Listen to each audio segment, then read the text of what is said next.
Yeah, I can hear you now.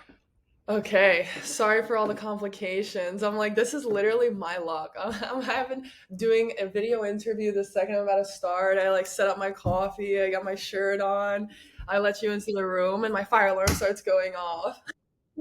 I'm so That's all good. I mean, I've had that shit happens to me all the I'm time like, too. they It's didn't like even send me a it's just funny at warning. this point. Nothing. Yeah, yeah, yeah. No, I get How's everything? Your name it. is Eric, correct? Yeah, I'm Eric. Michela. Nice to meet you. Nice to meet you as well. No, everything's good. It's bright and early over here on the West Coast, so yeah, it's Are great. you? I thought you were based out of Miami. I am, but I'm just here for some shows, so got a couple days Where are here you exactly? in LA. Nice. And then you come to New York when for the show? In 2 weeks, no, yeah, 2 weeks. So on the 20, but I get there like the day before, so I'll probably get there like the 26th. Okay. Do you have any plans while you're in New York, or are you just like coming for the show and then bouncing? Yeah, I'm just gonna be there for the show, but obviously I love like having a couple days off there too, so just hang hmm out.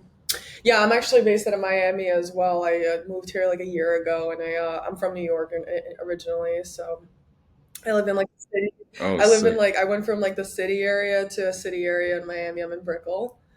Um, Okay, you yeah, like yeah, have you been that around makes here or sense. no? Yeah, yeah, Brickell. I really that's I try like to stay away from that area, which I do pretty good job of because I don't really have to like go there for any Yeah. reason. But yeah, yeah, it's good. I just always get stuck on like the ramp Yeah. because of the boats and everything, and I'm like, oh my God, it's like traffic, and then the ramp is closed, and then this, and it's just like, but just like Ubering and driving in Miami in Oh, general it's is a just shit like a show. I headache. mean, like I've never been to LA, but I know people say like the traffic is like horrific, and I feel like Miami's definitely getting there, especially with like Basel. Like I don't know if you've been living here long enough to be around during Basel, but 1 mile drive to like an Oh yeah, hour hour, it's fucking horrible. oh yeah, Basel is like I don't like you gotta find a way to like, not to get in an Uber I or a know. car. That's like the obviously it's like bike is like the move, but if you had to go across the bridge, you have to go. There's like pockets during the day that you can only go, Exactly, and it's like exactly. Yeah, my office used to be in Aventura, and like during Basel, usually takes like maybe 30 minutes to get home. And during that time of year, or just like really when school starts again, it takes me about like an hour and a half to get from Aventura to like Brickell. It's like exhausting. It makes me like not want to leave the house ever. that's yeah, that's me. I don't leave my house ever when I'm in Miami. Um, so I'm not sure if they filled you in, but basically what we're going to be doing is, did you take a look at the questions that I sent over prior?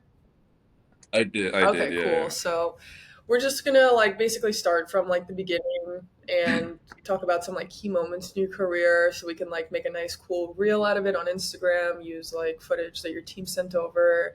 I'm just looking to hear about Cool. it as well. So I guess we could start with like the first one. I also don't want to eat much of your time up.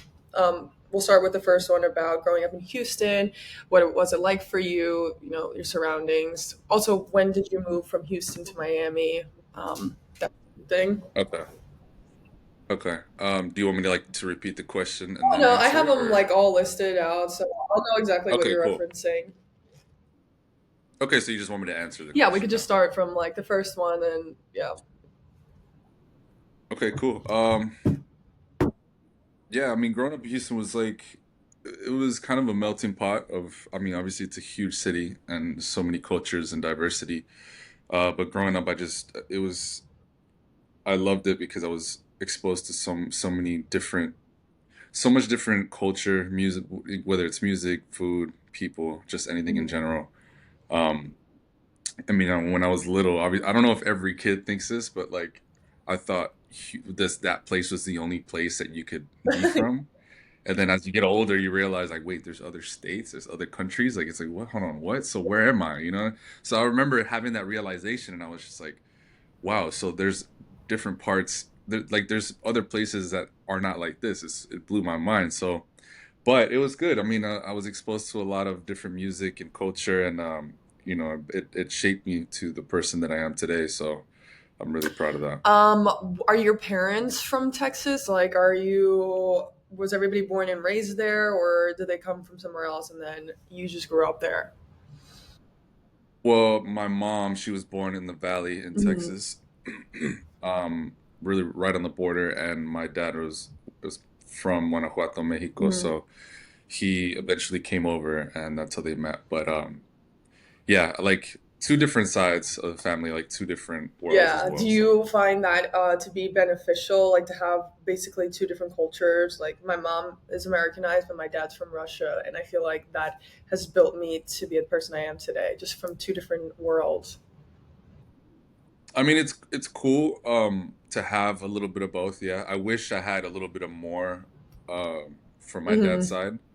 Um, but that unfortunately didn't happen. But yeah, I mean, I'm still glad that I got to experience a little bit of that. You know, more of the Mexico heritage side of my family, which I mean, there it's on both sides, but like Chicano and like from Mexico, it's a little different, especially like being from Right. Texas. Um, but yeah, I mean, I'm always like, at least I got to experience a little bit Yeah. of it and to learn a little bit of it and meet some of my family members from that side as well. So Do yeah. you speak Spanish? I speak a little bit of Spanish. I'm not like hyper fluent, but I can Okay, speak it. Yeah. cool. And then when did you leave Houston? Did you go straight to Miami, or you lived somewhere else prior to that? Yeah, that was the first time. This was 2017. That was the first time I ever moved in general. I was still living in my mom's Mhm. house, and um, I decided to wait before I left. I didn't want to move out of my mom's house and live in Houston and go back in like debt because I was like, what if this doesn't work Mhm. out? So yeah, I toured a little bit. I quit my job to save up some money, and then I finally moved out 2017 to Miami. I drove with my friend, and we moved out together actually. So we lived there for a couple years together. Then I eventually moved out on my own. So I've been there for about I want to say 8 Mhm. years. And why Miami? Well, growing up, when I started doing music and the music that I wanted to do, I would watch videos at this time. Miami was like popping, and I would always watch videos on YouTube, and I was like, man, this like looks amazing. Like this is exactly where I want to be. And then eventually I got management and they were based out of Miami. So I would go there for the first time, like during music week and like experience everything that I saw on YouTube, I would go experience in Mhm. person. And yeah, just like the time that I spent there with the people there, it just felt right. You know, I had my Mhm. team there.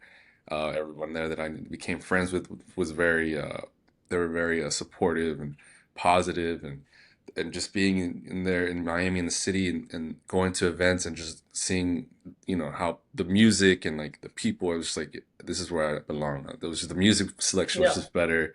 People were more knowledgeable about what's good and what's not, and yeah, just I mean, just the city in general is just like another melting Yeah. pot, but just like more tropical. Also, another big thing is like living in Miami now.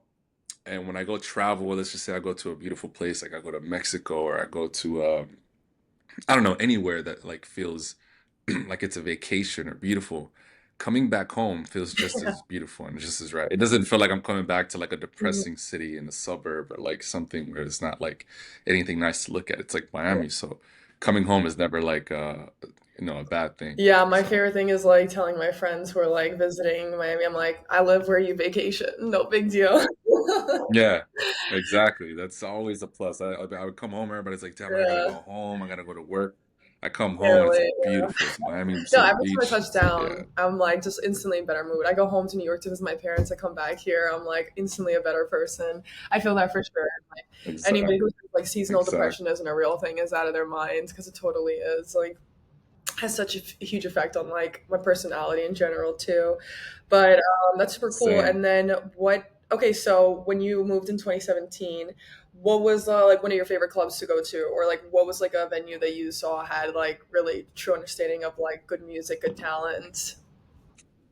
Um, what was the name of it? How am I forgetting this? It was the. Hold on, let me try to No, remember it. I take your time. can't. I can't forget it. Um, Brown Central was the venue that I loved, but also like one of my managers, he was also involved in a lot of venues and promoting and stuff like that. So I would always just go to where he had like his stuff, and Ground Central was the first one I remember. They would have really really good events. They would book dope bands and artists, and even like local guys would throw parties there, and it was honestly the best time. And everybody always brings it up and talks about how amazing Ground Central was. So yeah, that was definitely one of the spots. Very cool. And then let's get a little bit into your background of like breakdancing, was it? Yeah, I mean, I was dancing in general, but the last bit of dancing I did was more heavy on the breakdancing That's side. really Yeah. cool. What got you into that? I've always been dancing ever since I was little. Like, I was into just music, and I would always be in my little AirPods. Like, my mom probably never knew what I was listening to, but she always saw me like listening to music and like dancing and like popping and stuff. So she was, I'm sure she just like kind of like left me alone, but in her head, she's probably like laughing at me, like trying to find out like what is he up to. But yeah, I don't know. I guess just listening to different kinds of music, and then around that time, like early 2000s, was like really big choreography and like music videos. It was a huge thing. Missy Elliott was like just going Mhm. crazy, and yeah, I don't know, I just loved it. And eventually I just like was like started becoming more a little bit more confident in like dancing out in front of people and stuff. So then yeah, that was it. That was my first like that's what wanted to do first as a career. Is that was my first love, was a dancer. I wanted to be a choreographer. I wanted to be on big stages and move. So Do you have any like cool stories to share from an experience dancing in front of people for the first time, maybe, or like just like I read a story on Vice about a club fight, but I'm not sure if that was a. oh, club fight. Yeah, yeah. That's hilarious. Oh man. Oh yeah, that's a good story. That was yeah, it was so me and my friends, we were all like we were like a group, and we were, I mean, I guess we were a crew. We weren't necessarily a crew, but we were a crew. But yeah, we would go to this club called Rich's in Houston, and they played like dance music and stuff. And um yeah, we would honestly just go there and like not try to battle, but we were really excited. We were hoping to like battle dance someone because that was like our Yeah. thing too. And yeah, we ended up like we had our own little circle. We're like, and then there was this drunk guy. He was just like kind of like while we were dancing, we were like in the corner, and we had our own little circle, just doing it for us. And these drunk dude just came in there, just like kind of like mocking us, and like, and then we were like, okay, cool. And then we would continue, and he'd come back and do it again, and then he came back and did it again. We're like, all right, bro, like move. So then I think like so one of us just kind of like moved him, like pushed him away, and just told him like to chill. And then his friends came and like jumped off like the second floor and like kicked us in the back, and we're like, "What?" And it was just like their crew versus ours, and they were like, "Oh shit!" So then, yeah, it just happened like this. Everybody started like doing their thing, and I remember one of my friends had punched me in the back of the head, and he thought I was one of them. And I turned around, I was like, "Bro, what are you doing?" He's like, "Oh shit, my bad," and just turned around and started fighting somebody else. And then I got my friend was like, this guy was on top of my friend. I picked this guy up through his, it was just like a whole thing, and it happened probably lasted Yeah. like 5 seconds, and Some then WWE that was it. But shit. That's it. yeah, and this was definitely like a group of people that we definitely shouldn't have been fighting. It was Yeah. insane, but it's a good story nonetheless. All of our clothes were all ripped, and Was it we Houston? were like, This was already in huh? Houston, obviously, still, right? Yeah, yeah, this is in Houston. Yeah, I remember. And then like we had drove home. We were like laughing about it on the way home, and then we had stopped by like Sonic or something. And then my friend gets out of the car. He's like putting himself together. He's like, "Yo, how do I look?" And everyone's like, "Cool." He's like, "All right, cool." And turns around and walks, and the whole back of his shirt is like ripped. So we all start dying. We're like, "Yo!" Like he thought he looked good, like buttoned up the shirt. He's like, "All right, cool." It Solid. was That's hilarious. hilarious. Yeah. Um, Going back to like the topic of the music portion, like rearranging your music before you had all the equipment and all the FL Studio in your life. What was it like to be figuring out how you wanted to arrange music or make music or produce it? Well, when I started DJing, we were using CDs. There was no USBs yet. It was no record box, nothing. So we would just burn Mhm. CDs, and we would, it would be like the first. It was like the CDJ 1000. That was the thing. But I couldn't afford CDJ 1000 at the time. So the only thing that I could afford was like this American DJ, like wedding DJ, like setup, and it was just like a box with like two knobs and two CD slots, and it was just like that's how I started. So when I was bought that, I try to practice. I never learned how to use it because it was just like I don't know what I'm looking at. It was just kind of taught myself. So I would use that setup to like do like house parties in my area. I was the only DJ in my area in Katy, so I would all the jocks and people from other schools would book me for every weekend for like their house parties. And I mean, honestly, I don't even think I was mixing at that time. I was just like playing a me song, and then I would just like lower it and play the next song, and like it was fine. It worked at that Yeah. time. So that's what I used. It was like the worst like wedding DJ setup with CDs, and I don't even know what the BPM like thing it was at that time. It was crazy, but yeah, I made it work somehow. Then eventually I moved up to some better gear, and I learned the right way. Okay. So. And then what was there an artist that initially like sparked your interest to want to start making music? I mean, at the time, obviously, it was like a lot of artists that I looked up to that were like hot at the time, and I was like, man, I would love to like make some music like this, or be like, or work with this person. But those aspirations, like, were just so Mhm. far ahead. Like, my whole thought, what was going on in my head was like, all right, I got to learn to be just as good, and then somehow get in contact and get like people's attention to want to work with me as well.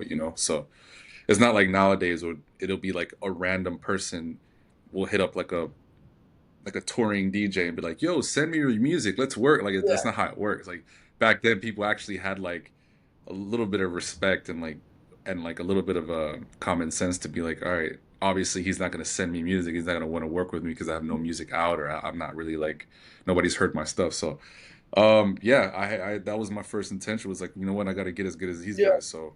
Yeah, I would just practice, and I would try to remake music into the point where I thought it was sounded just as good as theirs, and then I would try to put it out and reach out to people after that. Yeah, So, I just out of curiosity, because I actually wasn't aware of how this is done. Like nowadays, obviously, you have like the email in their bio, you see it, you want to send out your music to them, whatever. Like, hopefully they hear it, click on it, and download it. But what was the process like back then? Was it kind of similar? Like, are you like downloading everything, sending it out to their team or the artist, and then praying that they take a look at it? Nowadays, I hear some of my friends too, they'll like try to like get backstage with the artist and then hand them a USB, which is still kind of keeping it like old school, but like, how does it work? yeah, honestly, that's like I missed that. I did the USB thing, or not. It wasn't USB yet, or no? Did I do you? Yeah, I did do USB, but it was more CDs at the time. I would hand out my demo CD. So it was either like a CD of a mix that we did to show how we mix and with song Oh, selection, and then it was a CD of like songs that we oh, produced. So it would be like, oh, here's my demo or here's my promo, whatever.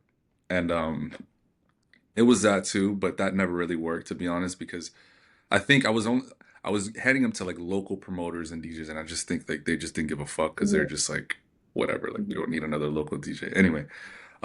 But as far as like other artists from around the world, I think it was just like I don't know if it was Twitter yet either. I think they would have like just a website and they would be like, "Oh, send demos or promos to here." And I think it was just you would just email them. But I was also like very selective on like who I sent it to, and it had to make sense. Like if I had made a record and I would only send it to DJs I think would actually listen mhm, or play it.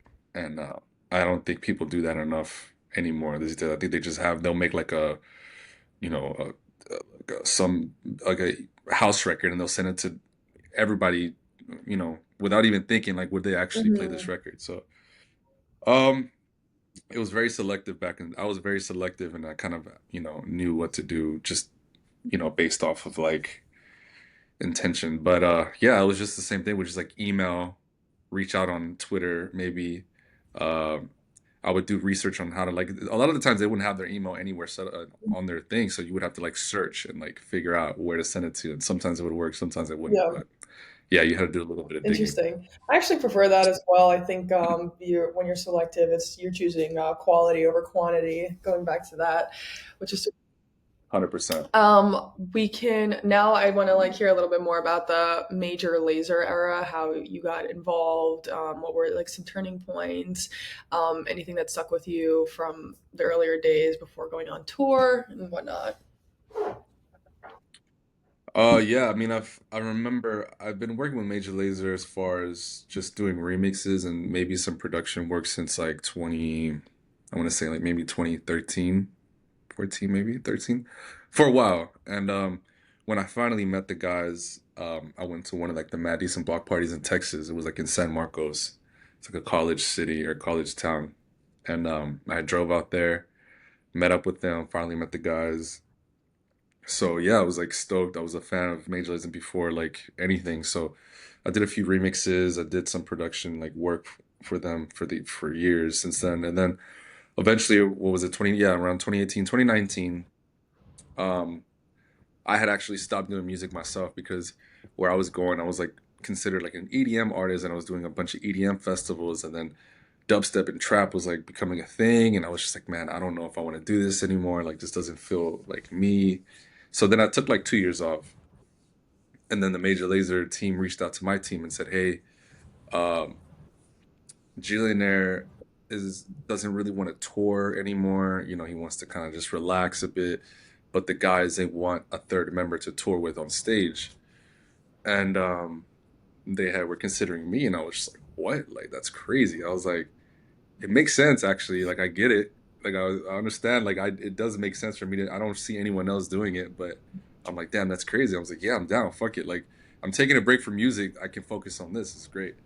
And yeah, after a few like calls and meetings and stuff like that, we sat down and they were like, you know what, just come with us for a couple shows, see how we run it, see if you how you feel. I said, okay, cool. So yeah, I did that, and then I was like, yeah, let's try it out. And yeah, it's been what, 6 years so already. It's gone by so fast.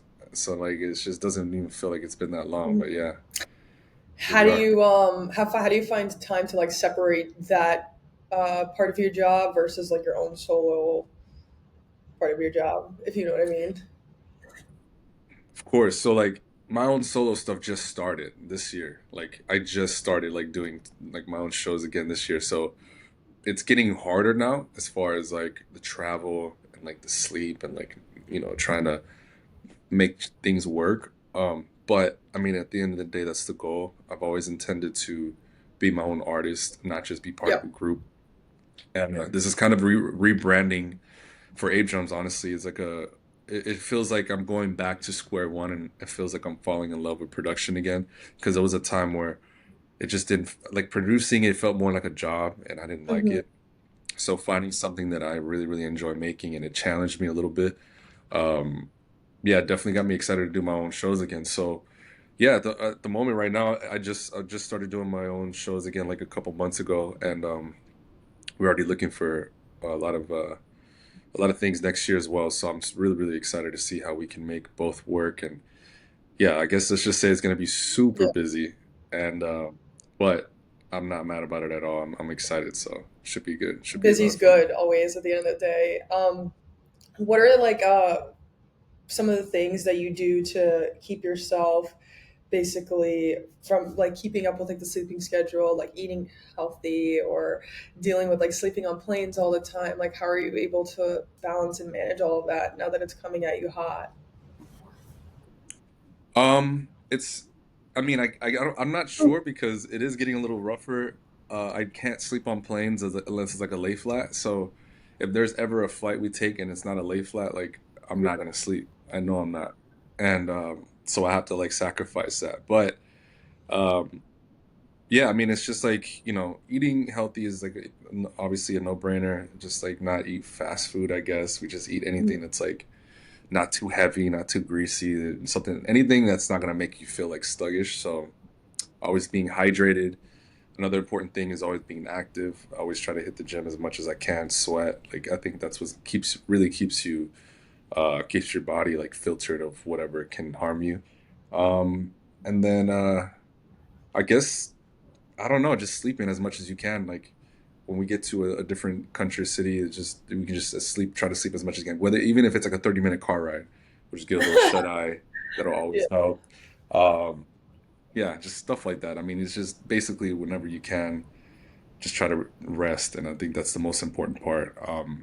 But also like now I always try to get in wherever we're gonna play at. I always try to get in a day early so I can accommodate and like just sleep as much as I can before, just in case we won't be able to the Yeah. next few days. But yeah, I salute you for being able to do all that. I know it's tough. I like bitch when I have to like take a flight to go on a vacation just because I hate flying. But then I'm like, I don't know how you guys do it all the time. And then you have like to basically keep up with like the time change, if anything, and then like return home. But yeah. Traveling is definitely the hardest part of all this. Like, it's definitely the hardest part, like than any of this. but So when you for get sure. there and you get on stage, do you feel like you just automatically wake up once you see like a crowd, like the energy? 100%. Yeah, yeah, 100%. It all goes away. Oh yeah. And then last thing regarding the earlier 2000s, the Hard Day of the Dead, when R.L. O'Brien booked you, I noticed something in your bio about that. Can you elaborate? Yeah, that was. I mean, even still to this day, I think as a solo artist, even in my early career, although I was doing different music, I was also I was doing what I was doing now. So basically, that was a time where when I was like, all right, you know what can I do to stand out, in this music industry, in this scene? Basically, I was like, I was trying to do progressive house, but it just wasn't. I was sounding like everyone else. I was blending in, and I was smart enough to like be aware of this. So then I was like, you know what? Why don't I try something different? What can I do that's going to stand out? These artists are looking for something different for the DJ sets. What can I contribute to that, right?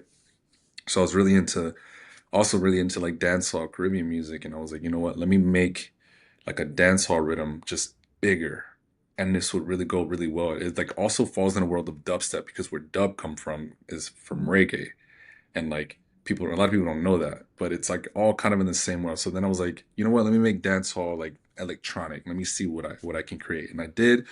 And I sent it to a few people. It caught the attention of a lot of people, like DJ Snake, Major Lazer, obviously Diplo, and everybody was like, "Yo, this is crazy! Like, this is something new." And Oral Grime as well.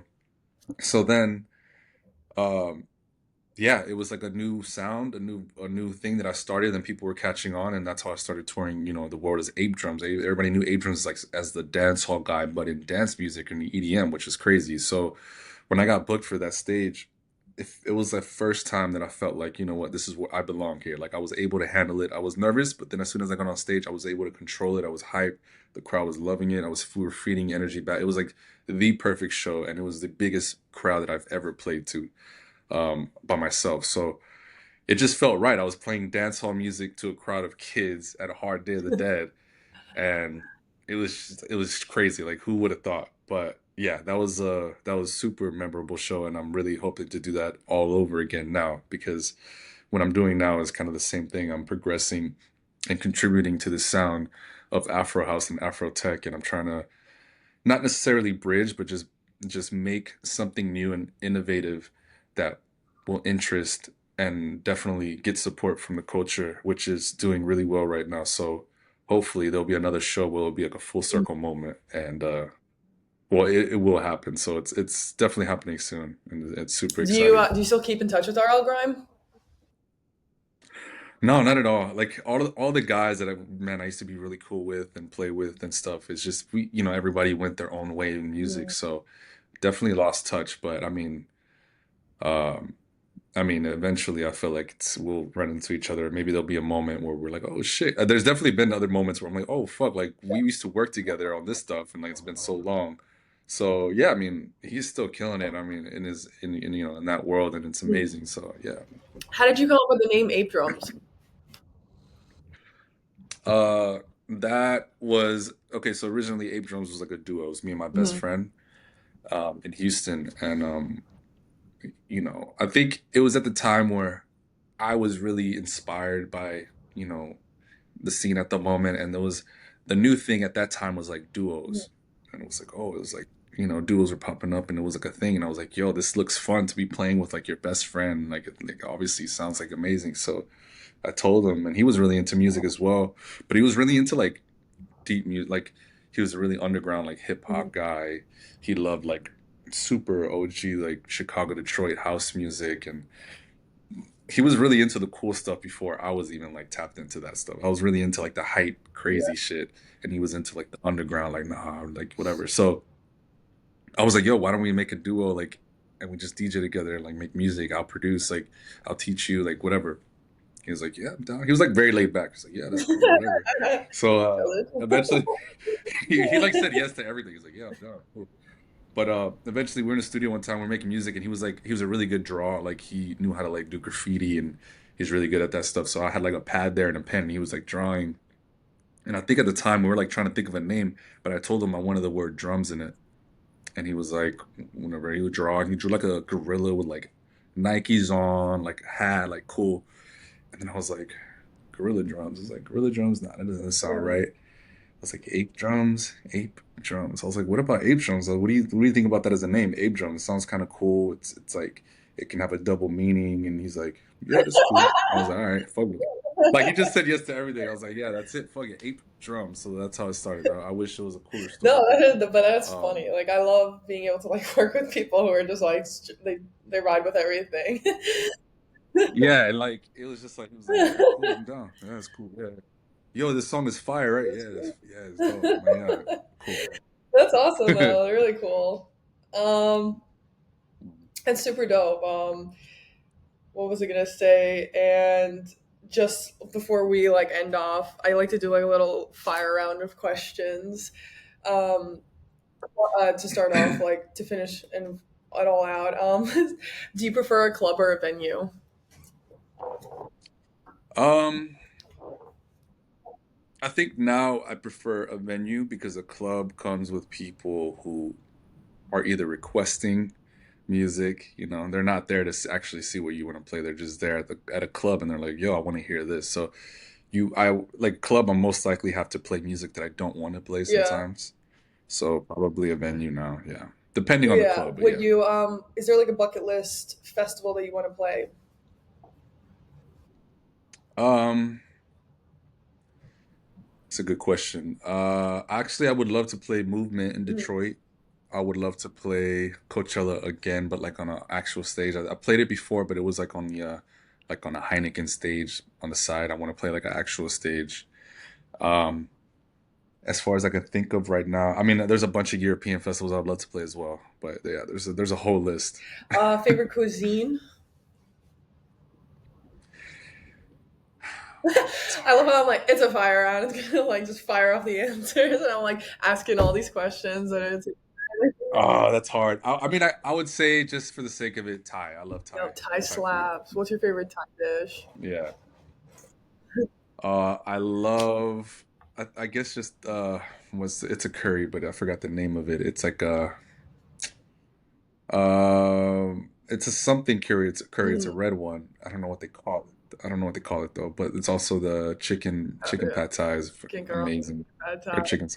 chicken, yeah, sad thai, chicken sad thai. I don't know. It's like the kebab chicken, whatever. The whole thing is amazing. I order every time I go to the. There's actually a place in New York I go to all the time, and it's my favorite spot. And I order literally like everything off the menu, and like even some things I won't finish it, but I just want to taste it. I'm like whatever. That's all I want to do. Oh yeah.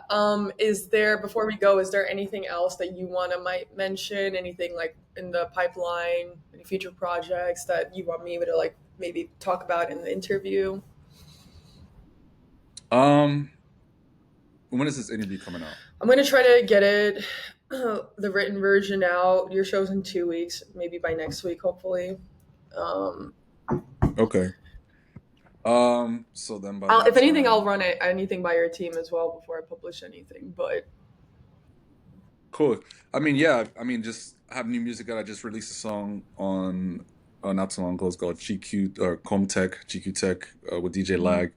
That's another record. That's definitely the record that every release I've had so far is definitely something that's gonna contribute or innovate and progress the sound. But this one, it's a really special one because I've been a fan of DJ Lag for a while, and he's been doing his thing in Comb music for a while too. So I'm glad we were able to make something together. So go listen to that if you haven't. Everyone knows 111 record got supported by so many different people and different music scenes. It's been amazing, and obviously the Like That remix doing well. FFM with Luch. So yeah, just obviously new music coming out. I'm gonna keep trying to innovate the sound, and I have another one with Jamie. Obviously everyone knows 111. The record we have together has did really well and got a lot of great support. But we have another one coming out, so stay tuned for that. And I'm really excited for everyone to hear everything coming out soon for sure. Hell yeah. Thank you so much for your time. I enjoyed talking to you today and hearing everything. And I apologize again for the fire alarm incident. It's all good. No worries at all. I'll be in touch with your team, and once we get everything together, we'll send it over. But aside from that, safe travels, get some rest, and thanks for chatting today. I'll talk to you soon. Bye.